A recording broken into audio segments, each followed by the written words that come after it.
Water is a polar molecule, which means that it can do lots of H bonding, either with itself or with other polar molecules. What do we mean by a polar molecule?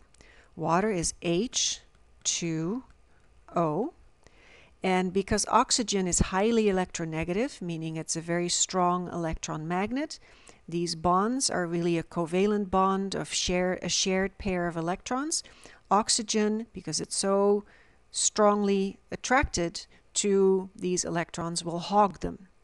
And because the electrons are negatively charged and they're now spending most of their time near the oxygen, not so much time near the hydrogens, when I eyeball my molecule on this side, it will appear delta or slightly negative. And of course, these hydrogens will appear slightly positive because that's what's being left behind when you start moving negative charges towards the oxygen. So where does the H bond come in? Let's draw another water molecule. Here's the oxygen. Here are the hydrogens. Delta slightly positive and delta slightly negative.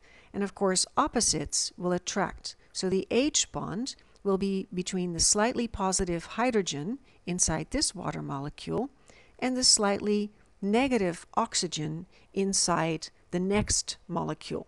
So these are weak bonds.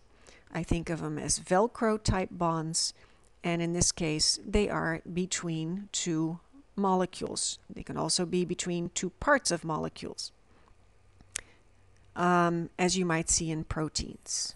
But here they are in between two molecules. So here, this is the H bond.